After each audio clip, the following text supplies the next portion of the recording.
Hi guys, Andrew with Headphones.com. Today we're going to take a look at a collab IM, and yes, that is something that we just do now. Every headphone reviewer now has a collab, and they're coming out basically a new one every week. So that means that the rest of us are just reviewing other reviewers' collab IMs. Probably because there's more money in that than just producing editorial reviews. Maybe we should get into that. I don't know, you tell me. And yes, of course, I'm talking about the trend that our good friend Crinacle has sort of started and has continued. Right now, everybody seems to be talking about the 7Hz Dioko. We have one here as well. I'll be doing a video on that in the future, so make sure you're subscribed to be notified of that one. But in the meantime, we're going to be talking about a brand new one that has just come out. That is the, I can't remember the name of this brand, TruthEar Zero. And I'm told that this one comes in at around $50. As of filming this video, or by the time you guys are seeing it, this is the latest Crin IM collab. And what I'm going to do here is basically give it a listen, give it a measure, and then give my thoughts in general, what I think about it. If you're looking for the measurements that I've done of this, if you want RE0402 gross measurements, those will be posted up on the Headphone Community Forum. And there'll be a link to that in the description. And make sure that if you guys are just looking for more information on IMs, headphones, measurements, articles, etc., stay tuned to headphones.com, the guides and review section there. That's where we post all the written stuff. I'll just put this over here. Okay. That did nothing. I don't know why I did that. All right. Anyways, first, let me open up the box. And just a comment here. I love that the frequency response of the product is on the back. That's great. More companies need to do this.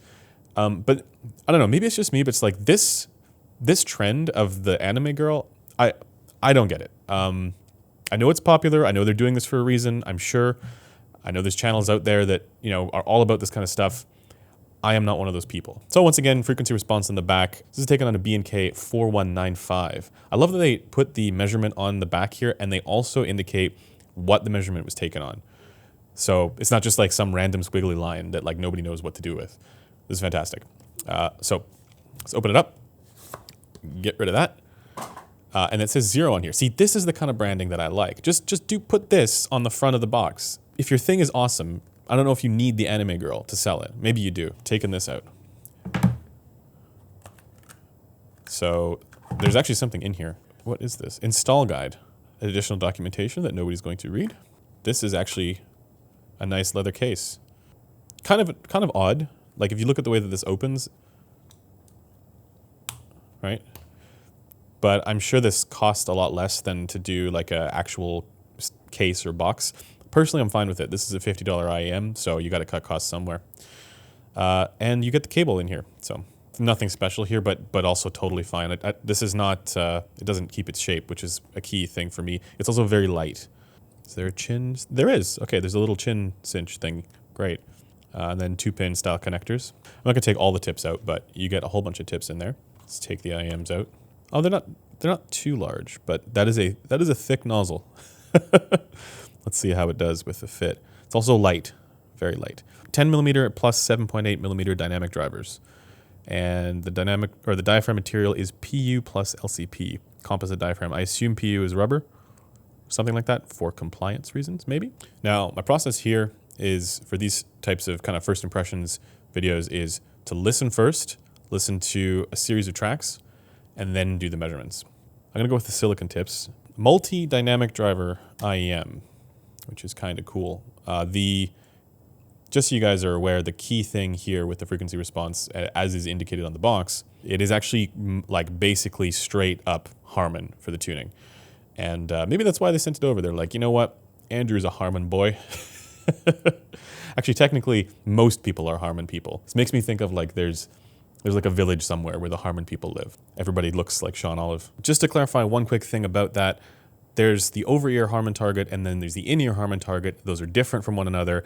The over-ear one is widely adopted by headphone reviewers like us, but then the in-ear one is actually not as widely adopted. You have, I'd say, more IEMs these days coming out that are aimed a little bit more to the IEF target, which is Crin's own target, which is kind of interesting why this product, being a collab, actually goes after Harmon more than Crin's own target. So that's kind of the interesting story, to me at least, about this product.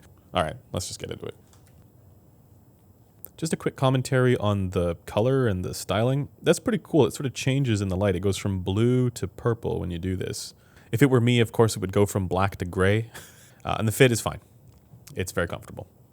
All right, so I'm just listening to some rock, and doesn't do it for me on that one.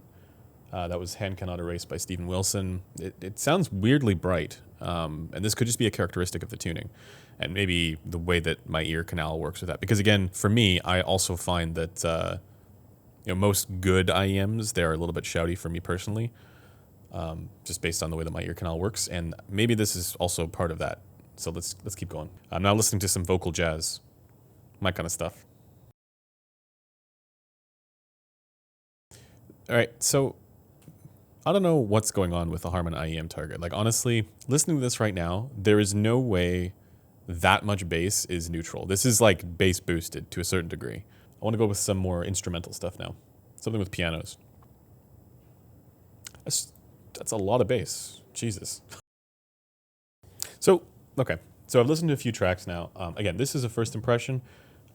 And I really do think that like a lot of my assessment here is based on what I think is true about my ear canal, because to me, this is a little bit shouty. Or it's a little just aggressive in the upper mids, like vocals, they have a little bit of that sort of like character to it, almost like overly forward on the upper edges of vocal tones is the way I would describe that. And I think for most people, they're not going to have that problem because their ear canal isn't the way that mine is. But apart from that, this is a generally pleasant, safe, enjoyable tuning. The bass is strong, intense. The treble is also a little bit forward, I'm going to call it there. It's a little bit much there for me, but there is nothing that stands out as being like particularly annoying, right, about it, other than the things that I know to be true about my own ear canal. Like I'd say the same thing about like the Moondrop Variations, which is like a fantastically well-tuned IEM, but I find it shouty, right? If this is a little bit shouty for me, just a little bit, it's probably going to be just fine for you. Now, let me do some measurements here. I'll show you guys the squiggly lines and double check that it matches in the back, what's on the back of the box, which is just great if it does. And then I will also give you just an assessment at the end. Now, the key thing here is that I'm using the official Gross RAO 402 coupler, which doesn't have the coupler resonance. I know this is just a lot of technical words, but I need to get it out there so you understand for anybody who needs that as a reference point. This does not have the coupler resonance in the treble.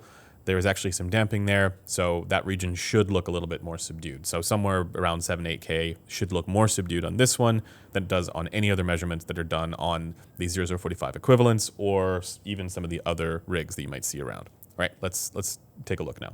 But yeah, so this looks basically the same, disregarding the fact that it is a slightly different coupler. But looking at the results here, channel matching is good. Again, I think the intention here is to balance out that upper mid-range, like 3K region, or what's indicated here is upper mids, with lower treble presence above that. And that way you can get away with having more ear gain. You can have it be more clear sounding, and because that's kind of what that does. Now, again, I think this is going to be likely preferred by many people, as I'm sure the research indicates. But for me, as much as I understand that this is probably not going to be shouty for most people, for me, it still is. So just keep that in mind, what I mentioned earlier. Like, I am the kind of person for whom most good IEMs, because of my ear canal, it's just a little bit forward there and aggressive, that causes vocals to sound a bit glary, basically. So overall, what's interesting to me about this is you have basically the pioneer of Harmon not being the right tuning for IEMs coming out with an IEM collab that is tuned to Harmon. And it's in many ways, I imagine this is sort of like Crin's take on Harmon. Is it good though? All right, so I'll just give my judgment here. I think, generally speaking, yes. I think this is one of the better tuned IEMs you could get at $50. Is it as good as a Moondrop Aria? No, it is not. There are things about this that, at least I don't find it to be. There are things about this that, for whatever reason, in busy passages, things tend to kind of blend together a little bit. And I hear this most notably with cymbal hits. The cymbal hits can be a bit messy, a bit sort of smeared even. On the plus side, this does actually have a really strong, prominent bass.